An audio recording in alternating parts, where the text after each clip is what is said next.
is Faisal Bliqueta. This is Joe Cole. This is Ruben Loftus-Cheek, and you're listening to the London is Blue podcast. All right, Chelsea fans, welcome back to another episode. That's right, of the London is Blue podcast. Your host, Dan, here alongside Nick. It is the march to Brandon Busby's wedding, Nicholas, and he will not be on the podcast, which may make some people sad, may make some people happy. I don't know. For the next week to 2 weeks, as he gets ready for those nuptials and gets ready for a wonderful honeymoon as well. But Nick, how excited are we for one Brandon Busby? Look, I think we all know that I've prepared many speeches for the wedding, so we're going to work those in over the course of the weekend. None of which have been approved, and none of which will be said in any auditorium. I haven't actually been invited to any of the stuff yet, but I'll just show up and just make it happen. Yeah, we're excited for him. Obviously, it's a big moment in his life. So, send your well wishes up in the air and everything will go well. But yeah, he's going to take a few weeks off, as has been wont to do with other big occasions. But it means that we have to find, Dan, more than just a way to save the world in our normal context. We have to find different, new, and important voices to help share the space with while we lack one Busby. That's right. Todd Boehly, as reported, jet-setting around Europe. The man does not sleep for Chelsea. We will not sleep for you. And we are going to create more content, and we're really excited to get a Twitter follow that you might know, the wonderful CFC Central, joining us here to chat a little bit of Chelsea players. And so, Sam, welcome to London is Blue for your first official cap. Thank you so much. I've been actually waiting for this for the longest time. I've been a huge fan even before I was on Twitter. So this is a pure fanboy moment for me to be next to you guys and talk football. So really, really thrilled to be here. Thank you for the opportunity. Nick is just smiling. Nick is just smiling. He's too nice. Usually our guests usually come on and give us some shit, you know. They usually come on and just incredibly nice. I mean, if you followed Central and or Sam, however you prefer to acknowledge him, we've been huge fans of his threads for a long time now, and he just does quality work. So we want to get quality voices onto the show as much as we possibly can, and it makes a difference, especially, Dan, as we're in this summer period, because there's a lot of different players, talent, and profiles to talk about. Well, that's right. It is all about the summer operations for Chelsea that are fully underway, and we're going to take some time with Sam on the show to profile 6 top targets, so 6 players in total. And look, these are not players that are guaranteed to sign for Chelsea, because anything can happen. Anything can happen in silly season. But we're going to go through defensive and attacking options. We'll save midfield maybe for a second or follow-up episode here. But in defense, we're going to go through not Santa Claus, but Jonathan Klaus. We got Matthijs de Ligt and Koundé as our 3 individuals that we want to take a look at. And we're going to talk about Dembele, Richarlison, and Sterling in the attack. All right, and so this is actually going to be a 2-parter. That's right. We didn't get to that initially, but it is a 2-part episode. So the defenders are going to be who we talk about first. So we're going to get them in, talk about the defenders, the 3 defenders, over a wonderful, almost hour-long episode. And then we're going to get to the attackers in a similar fashion in another hour-ish episode as we talk about Chelsea's business to get done this summer and how Todd Boehly is racking up those frequent flyer miles. But before we do that, Nicholas, we want to say a little bit of thanks and some wonderful announcements to Apple Podcast people, Spotify, Patreon, and talk a little summer tour. So I'll let you do that. I'll let you take the reins there for a moment. I'm just gonna go on a big diatribe here. Apple Podcasts, we got to get back on these, folks. It's been too long, but thanks to Futchy, or Futch, whatever. It's a lot of letters and consonants in a row there from our guy from the U.S. and also Biomolecules Mules, which I love, from the U.S. Look, more 5-star reviews, please. These help us get found and solidify our places. The best of the best of the best. Spotify, 4.9 stars on average. Look, we'd love to have a 5 there, but 4.9 is not too bad. We have over 1.1K on the platform now. We are very close to catching ESPN FC in the States, and frankly, deserve to beat them because I think we're better than what they put out every week. So let's get after them for sure on Spotify. If you haven't done that, just go hit the old 5 stars. You don't have to leave a review on that platform. They don't even let you. So easy peasy. And then Patreon, Ariel, Lewis, Shell, Tiffany, and the yearly renewal from our good friend and person that we've had many beers with in London, Ardale Hall. He's the best. So, look, thank you to everyone who's supporting us in these free, very time-limited ways. We appreciate it. Summer Tour. I did a whole diatribe about this on our Friday episode, so I'm not going to do the full 10 to 15-minute version here. Dan just took a deep breath of relief. But just note that we are going to be doing a special pod for our Patreon and Discord listeners in Vegas on Friday. We're going to be doing some sort of live show on either the Friday or the Saturday, TBD, still working on it, in Vegas. And then we're going to do a bit of a pool party on Saturday and a bit of a live podcast recording in the Blue Wire studio on Sunday. That's our Vegas plan. Our Charlotte plan is a little bit more simple. We're going to do a night before show at the Re-Raw. So come out, have fun. And then the day of, we'll just be hanging out in Charlotte because you guys are apparently real wild and we want to see the spectacle. And then Orlando, still working on it, but likely the same plan. Night before, live pod recording. All of these live pod recordings should be with a journalist friend of ours that you probably know. And then we'll just be hanging out the day of. And so lots going on. We'd love to see as many of you as humanly possible. I've been working on all of these details. They're very tricky to put together on short notice. So thanks for bearing with me. And we'll see you on tour. Come see us on tour, otherwise you're going to break Nick's heart. That's really the message we want to convey. I've been here. doing too much work for you not to come out and see us. Come on. Look, it's fragile. It's a fragile thing. We just cannot let that happen. But anyway, we're going to talk about things that are hopefully a little less fragile, and that's the defensive qualities of these players that we're going to profile here today. And Sam, I wanted to start us off with one that Chelsea fans have gotten to know pretty intimately over the past year plus, after one summer of a potential incoming, pushed out a year, but now maybe back again, flirting with Chelsea, a possibility, Jules Koundé. And maybe if you want to kind of just jump in as to your initial, how excited would you be to have Jules Koundé at Chelsea?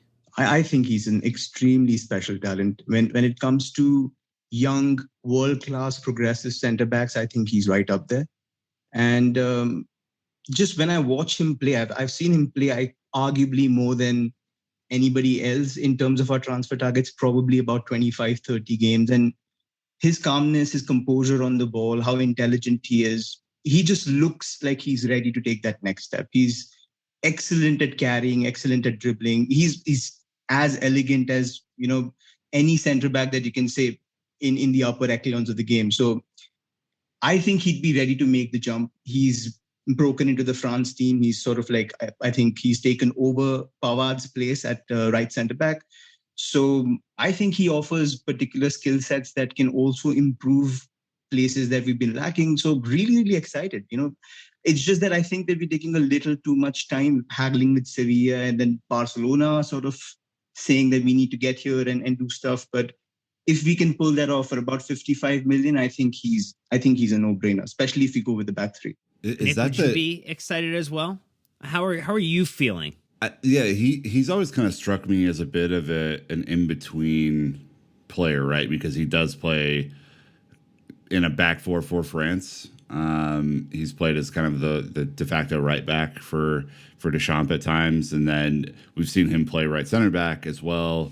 Sam, I guess my question to you is he actually versatile or is he pretend versatile? And what I mean by that is, can he, let's pretend that we go to a back four for whatever reason next year. Perhaps we pick up a certain player that we will, I'm sure, talk about in the future, and we transition to a midfield three and we go with the back four.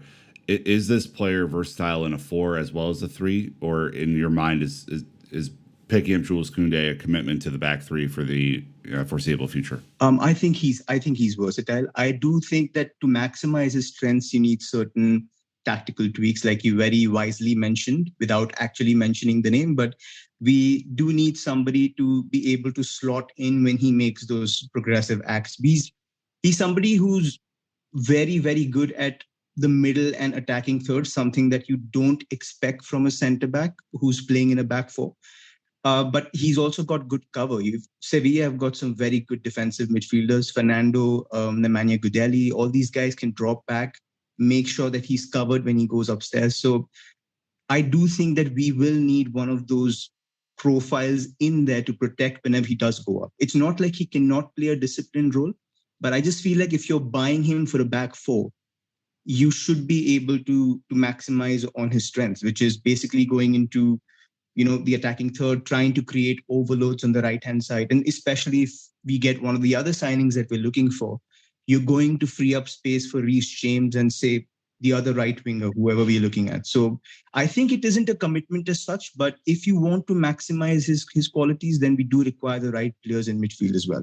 So would you say, you kind of talk about him in like that back four, potentially pushing forward and leaving some space in behind? Do you envision that being similar to like a Liverpool Trent Alexander-Arnold type situation where sometimes the space is extremely vacated due to how forward the player may or will likely get? Arguably, Trent is different in the sense that he's able to create from, say, the half space lanes. He can sit in midfield and he can put in those early crosses for one of the forwards making runs in behind, like Jota. And now probably you've got Darwin Nunez who would be able to capitalize on those deliveries as well. But Koundé, in the sense, he doesn't really cross as much as you would expect from somebody getting up. He's just happy to create space. He's happy to give the ball short passes to somebody else and create havoc. But he's positionally, he's, I think, very intelligent in the sense he knows he doesn't have that threat with the ball, but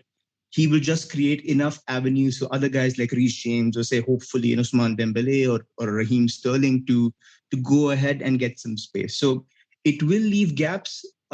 Sevilla deal with it in some interesting ways. They've got one of the right backs pushing in as a centre back, which Reece James can do as a right centre back. And sometimes you've got the left back pushing in as an auxiliary centre back. So they've got Marcos Acuna, who also does that as a left centre back. So Chilwell can also play there. I think he's good enough to do it.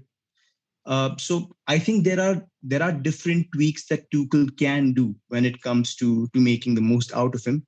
But I think having that midfielder able to sort of cover in behind will be crucial.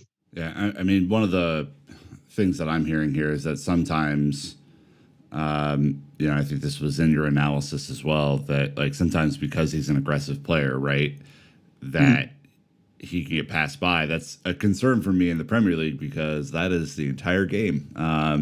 You've seen players come into the Premier League who overplay their hand at times and get absolutely burned because of the pace and style of play that happens in the league. I mean, it's probably not too much of a stretch to say it's the most physical league in the world. So is that something that we need to be aware of, before any potential transfer comes in for him, that there could be moments where he's looking behind and an opposition player like Darwin Nunez is 15 yards beyond him? There have been instances in the Champions League, for example, when I've seen him just brainlessly go, like just not thinking about anything and go press next to the box as a centre back in a back four. And suddenly the players just passed him by and he's 15 yards behind trying to recover. But I think in those situations, more than defending, the ideal thing to deal with a counter-attack is delay. Can you delay attacks for 2-3 seconds the way that you do in La Liga? And I think you probably answered that question. Probably no. So do we have the capacity to let him do that kind of work? I think he can. To be honest, he's got the pace, he's got the strength to deal with very quick attackers one by one. I mean, I've seen him come up against Eden Hazard against Belgium. He's done that against Yannick Carrasco. He's done that against Vinicius. He's very good 1v1. Somebody who, against world-class attackers, holds his own, doesn't get phased, defends very calmly. It's just trying to figure out, do you want him as a very static centre-back, somebody who's happy to pass and threaten from deep, which he can do? Or if you want to maximize his threat level and say, okay, do what you can do in the attacking thirds and do that. And I think that is something that Tuchel will have to sort of put a microscope on and say, okay, what exactly do I need from this guy? Because if he does it in a back three, then he can do whatever he wants. I think there's enough there in the back line to protect him. I think the one thing that has impressed me, and I'm probably in the, you have 10x to my total watch contributions of Koundé at this point in terms of matches I've watched at duration. I've enjoyed a couple of the times of seeing him carry and retain the ball, which I think at times moving up and down the flanks at pace is something that, maybe not every one of our right or left backs in particular have always been better suited or strong at. And it seems like he would add a little bit more control, which I think is something that Tuchel would probably absolutely be gushing over. So how do you think that would adapt pace of the Premier League, his ability to retain possession and progress the ball forward? Is that something you're excited about as well? Super excited about it. I think he against opponents that sit back against us, I think having that option of pushing up the center back and just creating positional disruptions, I think is a massive, massive thing to have. I haven't seen Tuchel sort of push one of our center backs in a back four, like when we've played the 4-2-2-2 against Spurs and a couple of other occasions this season. We haven't really seen one of the other center backs take that level of risk. And just having someone who can push forward, who can, from a back four, try and hit the byline for a cross, try and go to the box for a cutback, I think it's super exciting. And Diego Carlos, now he's at Aston Villa, but his centre-back partner at Sevilla actually calls him Cafu because of how well he bombs up and down the flank. So, he just says he's relentless. He can do this all day. He's had experience as a right back. So he thinks like a right back at centre-back, and he plays as if he has nothing to lose. So I think that's super exciting to have in terms of a hidden weapon at centre-back to cause additional threats. I think it's super exciting, yeah. Can we talk about his aerials? Because I know that... Like, I think this is if you were talking about Koundé with anyone, I think, and this is a concern that I have because I am a full inch taller than Koundé is that for a profile of a center back in the Premier League, it is not as common. Although I know we have Cesar Azpilicueta in the team currently to have a center back under 6 foot. If you think about some of the talent that exists in the league, both of Liverpool's center backs are big. Both of City's center backs all of their center backs are big. All 10 of them. You think of this typical profile of a center back, and it's not a 5'10" speed merchant who can progress the ball. So he will be, different if he comes into the team, right? But even with his shorter stature, that he still does pretty well in the air. Can you maybe talk about his aerials and his height? I think the best answer comes from Koundé himself. He's got a couple of things that he talks about when it comes to his aerial prowess. One of the things he said was, people think I'm short, so they try to hit me with aerial balls, and they get surprised by just how good I am in the air, and I'm able to sort of win them all night long. And he says that he won more aerial duels than Sergio Ramos did when he was playing, which is a fair point. I think he says that height can be an advantage because people tend to perceive you're going to be bad in the air, but just how good he is at leaping, just how good and how aggressive he is when he goes into aerial duels, I think is something that works very well in his favor. He's got excellent numbers.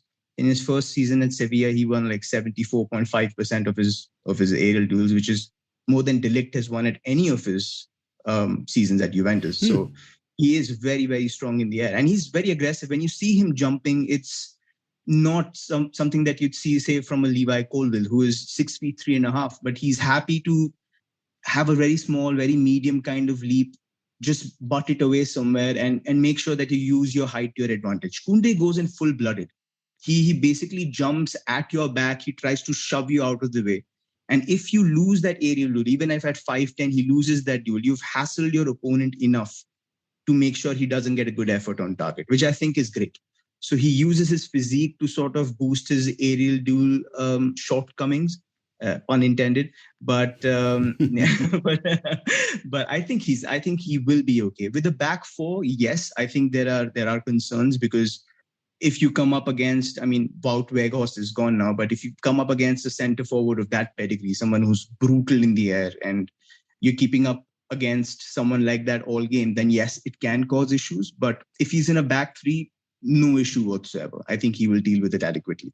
Are there any other concerns that you have about the player? I think, there have been a lot of positives to take out of this experience and your view time of Jules Koundé. Are there any other things that you're like, man, I'm still not sure about this. He would have to kind of prove it at Chelsea.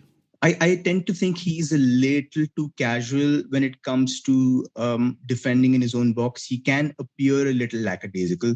I think it's sort of his tendency to stay on feet. So even when you see those situations, for example, when a through ball is played in and you're just about a yard away from a defender, most defenders go for a desperate effort, like they lunge or they sliding tackle their way to try and block the shot. This guy just stays on feet. He tries to make sure that, for example, if there's a feint, if there is no cross, and if the attacker tries to go a step ahead, he's prepared for it, but he isn't prepared for the shot. He doesn't lunge, he doesn't block as adequately as, say, someone like a Tarkowski or one of those Burnley centre backs tend to do. They throw their body everywhere.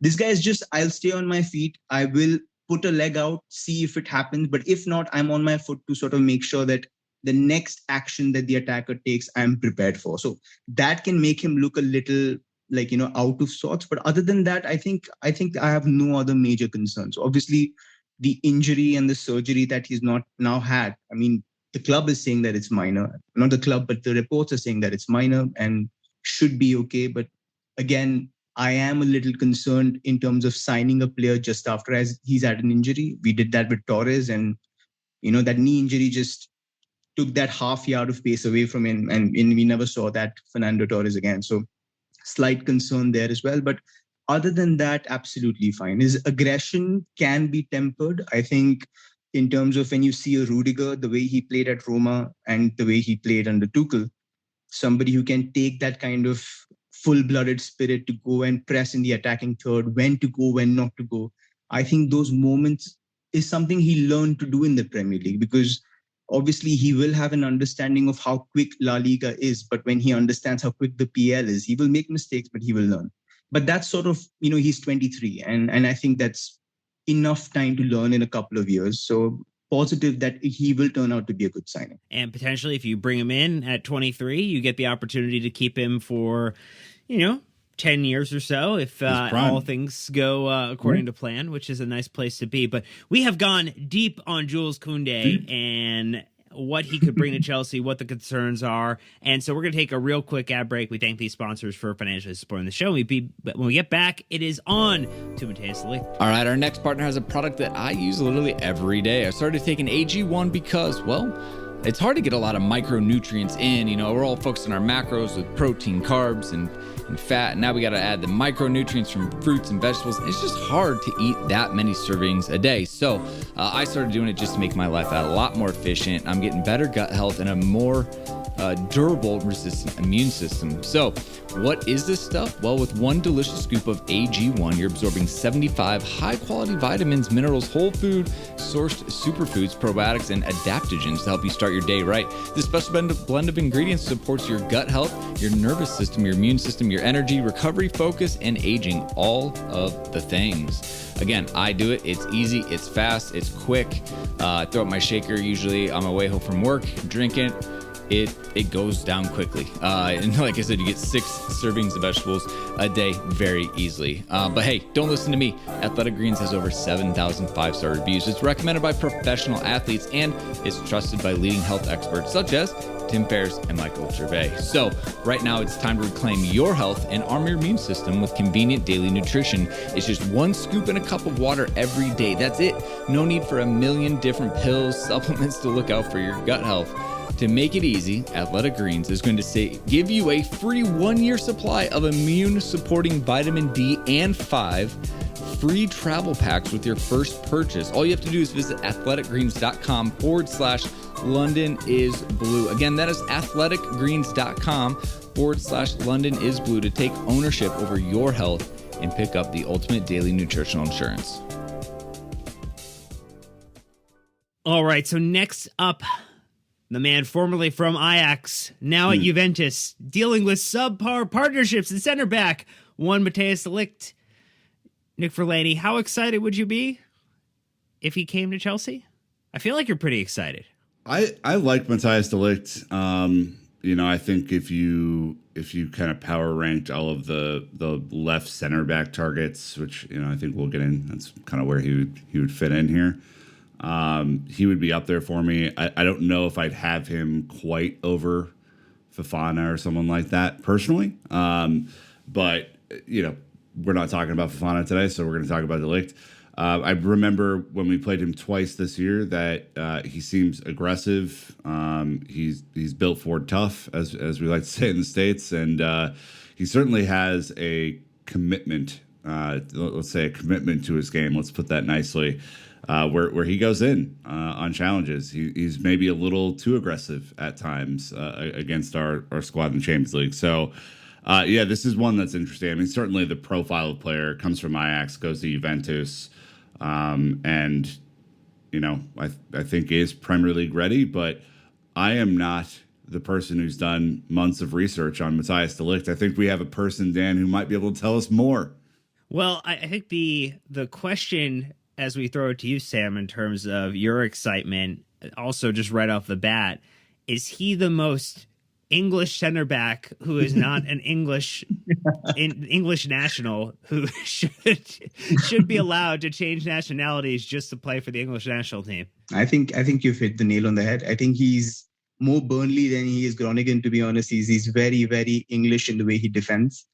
I would agree with Nick. I am a little skeptical in terms of whether he is the ideal name, but again, when I look at his overall numbers, when I look at his performances, it's been a little bit of a difficult task to say what exactly his playing style would be. To be honest, at Juventus, he's had 3 managers already.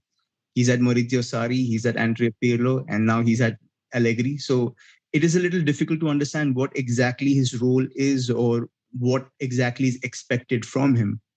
And after coming from Ajax, where you've been sort of touted as one of the best leaders in European football at the age of 19, to go from that to in the shadow of 2 of the best centre-backs to ever play the game, I think it can be a little overwhelming. It can cloud a lot of the confidence that you have in your own leadership abilities. But other than that, when it comes to his style of play, I think he could be a good deal. I know you've told me not to talk about money, but that aside, I think he would be a very, very good signing. Yeah. I think the thing that I like, because I think the passion merchant mentality is strong with him. The force is strong with Matthijs de Ligt in terms of how he carries himself, how assertive he is, how vocal he is. And I think that's something that checks a lot of boxes for players, particularly in defense, when you think about the lack of a John Terry in this side, when you think about Antonio Rudiger leaving. Thiago Silva clearly has that on lock as well, but he also doesn't speak fluent English, which could be a little bit of a challenge. And also probably has the issue of, look, he theoretically can play forever, but at some point, he will probably not be a starter or maybe not be able to start as many matches. And so having someone with a similar level of leadership, or at least maturing to that level of leadership, would be of value. But just in general, I think those are some of the intangibles are probably what gets people excited. But from your thought, Sam, what are some of the reasons why you would be excited from more of a actual skill set or ability? The first thing that pops out to me is how well he defends his box. I think he's a bloodhound. When it comes to the box, he just doesn't let anything get past him. He reads threats very well. His blocks are a very underrated part of his game. I think he's extremely brave when he throws his body into the way of, like you said, a very typical Terry Butcher, John Terry kind of mentality, where he just doesn't matter where it hits me, but I will block that. None shall pass Gandalf situation. Yeah, you shall not pass. Yeah, absolutely. So he's somewhat of that, hardcore, don't care about, devil may care mentality kind of centre back. Extremely good in the box. He's also physically robust. At his height and his frame, I don't think a lot of centre backs are going to have a physical advantage against him. And the good thing is, I've seen a lot of times when he tells Bonucci what to do. And that takes a lot of guts, to be honest. When he's playing for Juventus, he tries to tell him where to position himself. If, for example, he's made a mistake, he points out saying you should be marking that person. I think that's a sign of major leadership and a lot of courage, which tends to go under the radar when you're trying to analyze like on the ball actions. So I think he's great in terms of a profile. He can also play back 3. He can also play a back 4. He's done that for Netherlands. And the good thing is he can also play left centre back. central center back and right center back. He's played all across the back line. So again, if there is, God forbid, an injury crisis, he can fill in wherever the need be. So versatile, 23, uncompromising, intelligent, great leader. I think it's a solid profile to have. I mean, if you're playing FIFA, you're looking for the leader of men category with any new player, right? Given our situation right now, potentially already losing 2, potentially losing 3 center backs, and given his leadership and communication profile, is this someone who you think, based on your research, that would fit a leadership role, even if not kind of designated captain? I think he would. I think his organization itself is an asset, and it's somewhat like I view Jorginho. A lot of people tend to give him a lot of flack, but in terms of when you have him in midfield, you can instantly see the organizing effect that he has on midfield. He dictates positions. He tells people where to make runs. If he's unhappy with positioning, he instantly lets people know you're not doing that job right. And he's somewhat like that. When he plays for the Dutch team also, he tends to either play, like he's played left center back with De Vrij in the center. He's also played center with 2 other center backs on his side. He tends to give orders. He's very, very meticulous in how the line should be, where each person should be marking. If there is a run being made behind the center back, he shouts out. So having those qualities, having an organizer in the back line, I think just trumps anything else. Even if he's not captain, just having that in the back line, I think will be great. Yeah, I mean, if you think back, Dan, to some of the best Chelsea teams that we've had over the years, there have been a lot of leaders, a lot of international captains, a lot of vocal folks in our team who, help make the team function and run and hold each other accountable. So that is very exciting to me, to potentially have someone of that profile come in and not be afraid to get stuck in with their own teammates because it's the right thing to do. Yeah. I think the thing that maybe, and Sam, if you want to elaborate on these points as well, where there might be concern is, sometimes maybe on the turn, a little slow to regain that bearing, a little bit of turning a ship in one direction on a dime, not always the easiest thing to do. And then I think there's some question marks about progressive passability, but I think also if you're playing in a back 4, there's potentially an ability to say that Thiago Silva is the individual maybe who's carrying that responsibility if they're playing next to each other in a 4. What are your thoughts there? I think you've really hit, again, the great points in terms of like what is an opportunity to improve upon. He does tend to have a very wide turning ratio against quicker forwards. I was watching his match against Atalanta, and I don't know if you guys have seen The Office. Have you? The US Office? Of course. Yeah, you remember? Nick might be a the fan. Scene? You remember the scene where Kevin spills his chili? Yes. Yeah, the first time that expression on your face, that sort of happens when you see him turn against quicker forward. It's just what just happened, and it isn't like just a minor issue. It tends to be a major issue.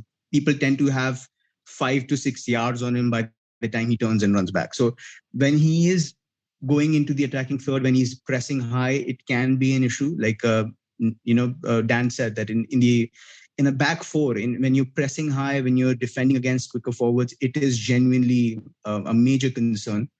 But when I look at, say, a De Ligt and a Koundé partnership, somebody who's aggressive versus somebody who's great at defending deeper, I think there's a nice balance between that centre-back pairing. So that could be something that the club might be trying to explore in terms of profile, to have a JT Carvalho kind of partnership where one guy is just heading everything away and the other guy is reading to see where the second balls go, where the runs are going.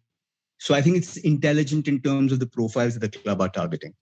So, and yeah, sorry. Oh, no, I was just going to add in here. I think there's a lot of apprehension when buying center backs for, admittedly, and I know we said we weren't going to bring transfer fees into this, but I'm just saying I'm just saying it. Buying center backs for a large fee. There's a guy in Manchester who gets a lot of shit every week because he's terrible and came in for a large fee. Who also gets bypassed very easily and stuff like that. Do you see the same risk there with De Ligt as you would with Harry Maguire? Or are they completely different case studies? Hard to say if they're completely different because I haven't judged him in the Premier League and his performances there. But in the international scenario, he tends to do very well even in a back four. But we also have to take into account that he plays next to Virgil van Dijk, which is a great which is a great asset to have. So I think he isn't at Maguire's level. I think he's a few notches above. He is aggressive in terms of knowing exactly when to go. I think he's intelligent. He tends to get a lot of his pressures right as well.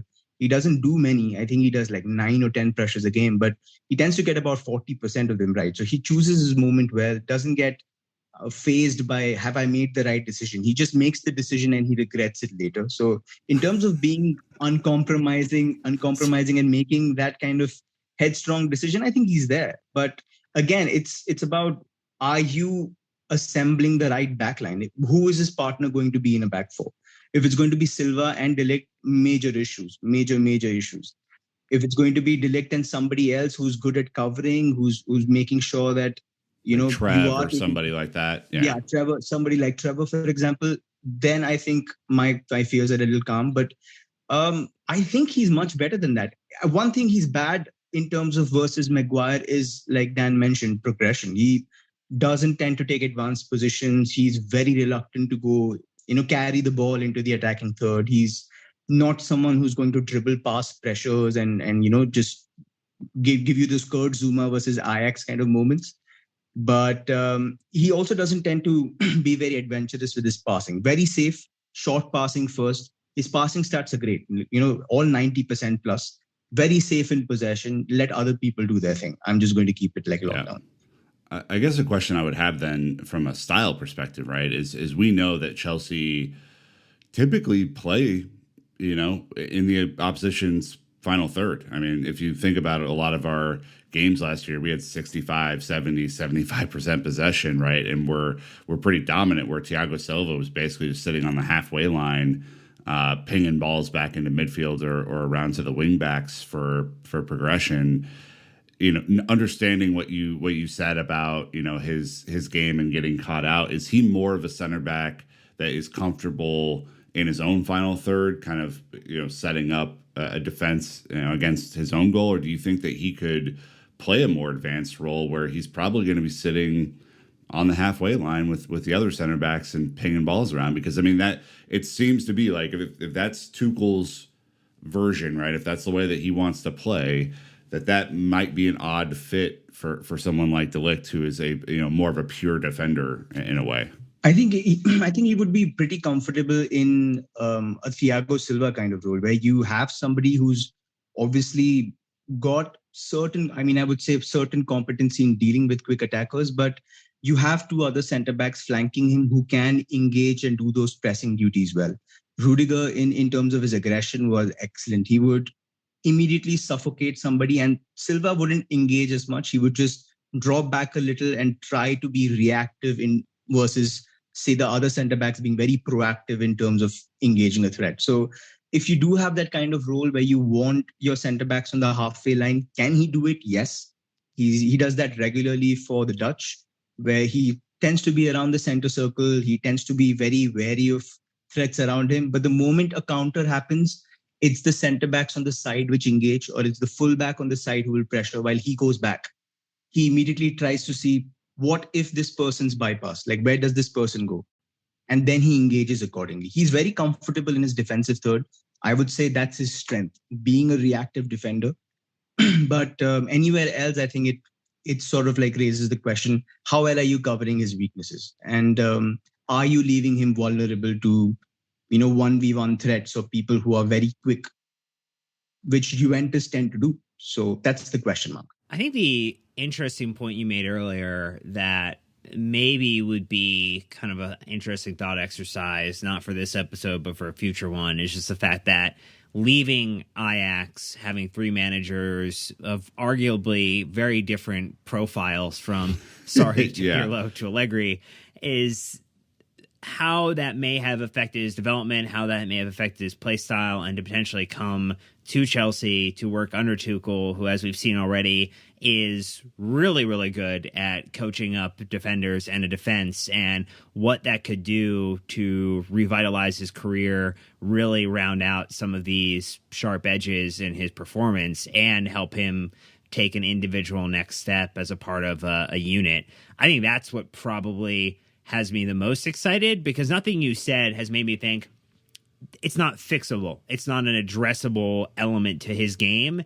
Plus some of the intangibles, plus working with Tuchel. I think that, and maybe Nick, you would agree or disagree, I think that's what probably would get a supporter excited, is that if you take those elements of what Tuchel could do with him, a little bit of raw material still, that there's a lot of upside, even if there are some question marks today.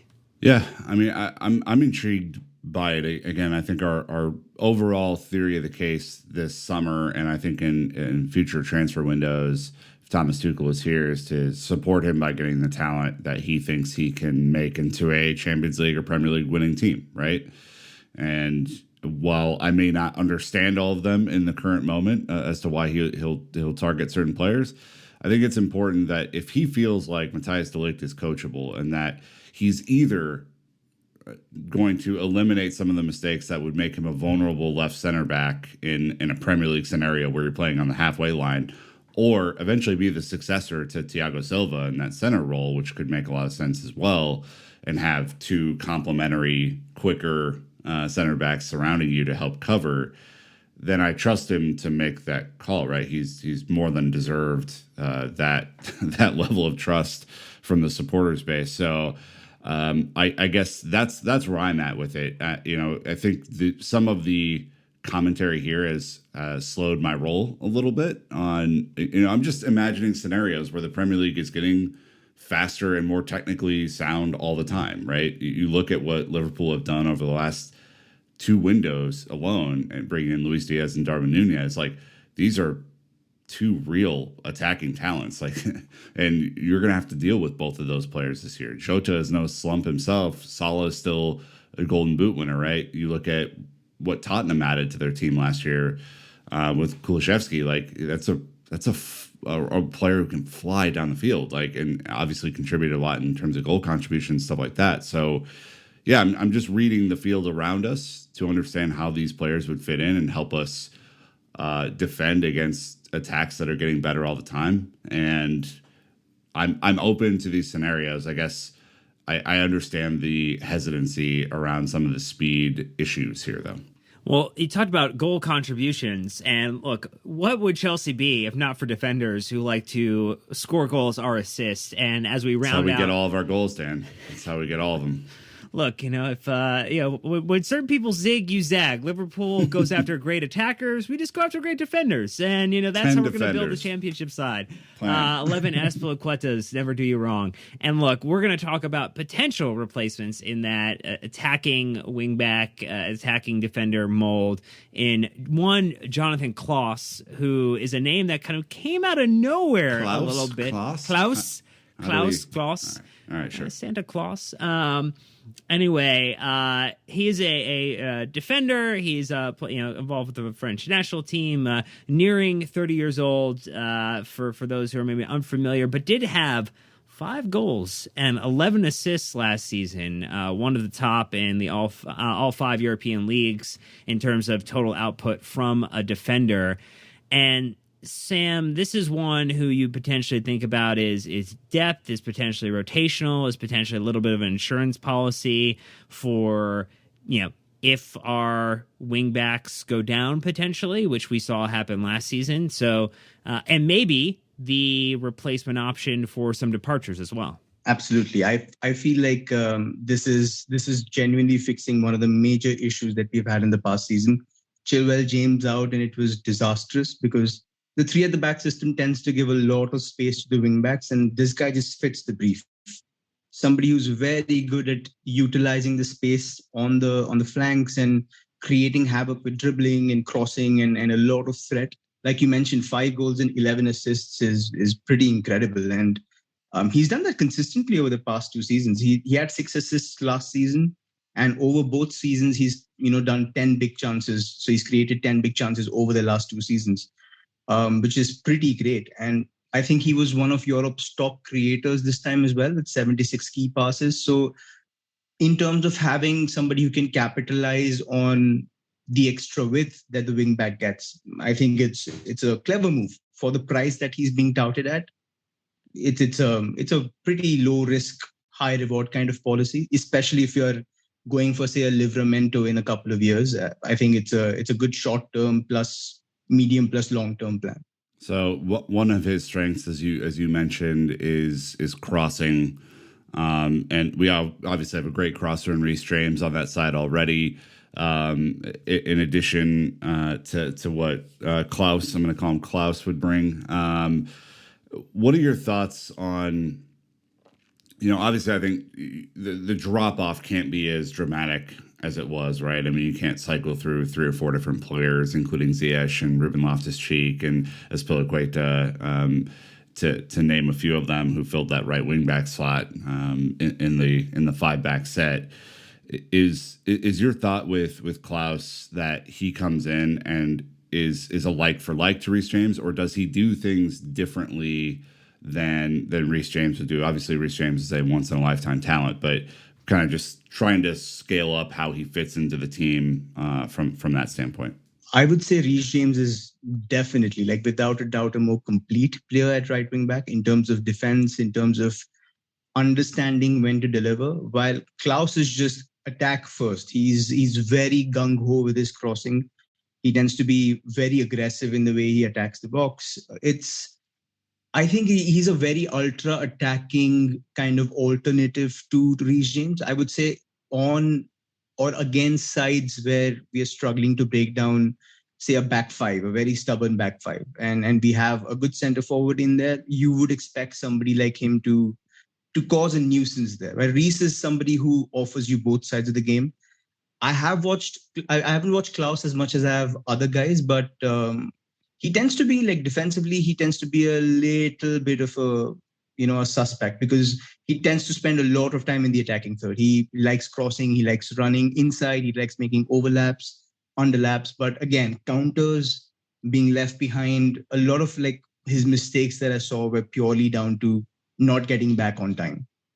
And again, like, age is also an issue, I would say. I mean, he's 30, I think. In a couple of months, in September, I think he turns 30. So whether that work rate with that speed, that dynamism will sort of maintain over the next couple of years is also a major question mark, versus, say, a player like Marcos Alonso, who doesn't depend on those things in the first place. So if you would get somebody like an attacking alternative to offer you something different, I think he's there. It's the same with Robertson and Tsimikas. I would say that they're not similar in terms of the roles that they provide, but you've got ample cover with the Greek international. When you want to rotate, you're not really losing any quality in that position. So I think that's the thinking behind. So there also was one interview of him floating around too, Nick, and I don't know if you caught it, but he was asked what club did he dream of playing for, and he did indicate since a kid it's Chelsea and remains Chelsea. Would that be a little bit of a exciting thing? Someone who actually wants to come and play for Chelsea has had it on the map, has had it in his dream journal, has had it in his conversations with his personal life coach. Yeah, I mean, I didn't think so until recently, but boy, that would be nice, wouldn't it? To have someone who actually wants to be here. Yeah, I think that'd be great. I mean, I love all these interviews, which is like, since I was a young lad, I've desperately wanted to be a Chelsea player, and whatever. Who knows how real or anything these are, but yeah, I mean, like, if he's making the jump up from Ligue 1 to Chelsea, I'm sure he would want to be here, right? Like, this is potentially a career-defining move for a player who might not have had a look at a Chelsea squad until Todd Boehly and co showed up and are kind of using some of these analytics instead of old outdated spreadsheet to determine which players they wanted to purchase. So yeah, I'm excited about that. I mean, obviously, when you think about chance creation for Chelsea, right? Like, this is one of the things we've kind of had as a major theme, Sam, over the last few episodes. Chelsea have been pretty good at creating chances, I would say, over the years, but have been terrible at finishing them. anytime you can add chance creation to a team that plays as wide as we do, right? This is not a team who goes through the middle like Liverpool. I'm all for it, and especially if there isn't a drop off in chance creation from Reece James to Klaus. No, spot on. I mean, I think that's an excellent point, because when we looked at the table last season, I think we were 22 goals behind, and Liverpool and Manchester City, and it wasn't that we didn't finish our chances. We actually overperformed on our expected goals. So we actually finished more than we were supposed to. So where do those 22 goals come from? And when you look at your fullback positions, I think that's somewhere where you can reinforce that chance creation or that threat. I always talk about David Raum. I mean, he's somebody who's been creating waves with his chance creation over the past season, and before that in the second Bundesliga. This guy is basically similar to Raum, but on the right hand side. Not a very good passer, somebody who's within 67, 68% pass completion. But that's purely because of how he wants to use the ball. He doesn't want to keep it. He doesn't want to play short passes. The moment he sees some gap, he's going to attack it. And that's okay, because when you look at Trent Alexander-Arnold, that's exactly what he does. He's not bothered about what my pass percentage is going to be or how many times I've lost the ball. Against some sides, you'll see him lose the ball 28, 29 times against good defenses, which Klaus does as well. Some of his stats are 23 ball losses, 28 ball losses, 16 crosses, 17 crosses. So if you can get that risk tilted towards creating chances and losing the ball a little more often, great. But again, that reinforces my point, saying that, okay, if we are going for Dembele, if we are going for Koundé, if we are going for Klaus, who tends to cross so much, we're going to lose the ball a lot more often than we do. And we are going to be pretty vulnerable to good breaks. So that makes the central midfield or the defensive-minded midfielder far more important to have. Well, we will have to get to that one on another episode as it relates to midfield, or Operation Jasmine, as we're calling it. I wonder who you could be talking about. It would be really weird. Well, we have now gone through 3 defenders in detail. We've had a chance to talk about Jules Koundé. We had a chance about Matthijs de Ligt, and we had a chance to talk about Jonathan Klaus, as it were. And Klaus. My boy. Klaus it is. Nick, what would your excitement ranking be for the 3, and maybe just scale of 1 to 10 on each of them? Yeah, I think I'm up on Jules Koundé after we talked, which I did not expect to be, but I appreciate a different perspective from Sam on that. So I'd probably rate that to be like a 7. I would rate Matthijs de Ligt probably like a 7 as well, and then Klaus I would probably go a little bit lower, but that's only because in my mind you have Dujon Sterling already on your roster that you could fill this spot with if needed. But whatever. That's just me talking. So I'd probably go like a 6 on that one. That's a great success, Borat style from me. If I manage to change your mind.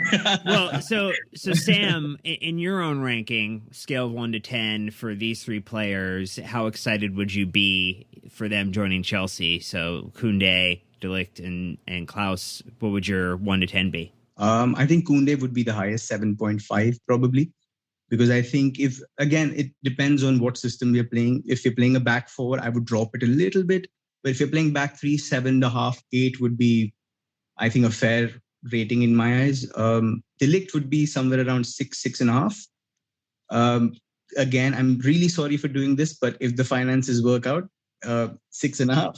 if you get him on a good deal, great. I mean, I would bump it up a little bit, because he's arguably a good profile, and at 23, arguably the best CCV in the market out there. So would be very happy. And Klaus, for the same reasons that Nick said, somebody that isn't a priority position, somebody we're just getting because it's a good deal to pass by. So I'll just probably go with a 4, 4.5. All right. Well, I will not leave the listeners wanting without giving some ratings as well. I would land in a 7.5 camp as well for Koundé. I think De Ligt is 6.5. I think, again, to your point around the formation, it definitely leaves a lot of question marks as to where he'll fit in. And then Klaus is just one where whether it was Maatsen, who looks the most likely to be ready to go on loan now, or Dujon, Sterling, or others, you have options to play around. And I feel like in isolation, the chance creation information looks great. He has a little bit more senior football under his belt, so you can be pretty happy about that. I feel like it's a flat 5, and kind of I'm lukewarm on it. If it happens, good for him, and we'll support him. If it doesn't happen, we probably filled it with an internal, individual. So that's where we're at. We want to know what you think, listeners, though. Give us your 1 to 10 confidence ratings after this episode on how excited you'd be for each of these players, and let us know what other defenders we didn't get into. But we're going to actually break this into 2 parts, and we're going to be back with the second part, which goes into the attackers. So Nick, Sam, you're going to be here, for the moment, because we're recording this live, and this is going to be in 2 parts. But for the listeners, it's going to come a day later. So goodbye to you for a day, listeners. And Nick and Sam, please stay around and don't leave me. Yeah, well, I think we can handle that. Yep. All right, that's going to wrap up this one, Chelsea fans. But until next time, you know what to do. Keep the blue flag flying high.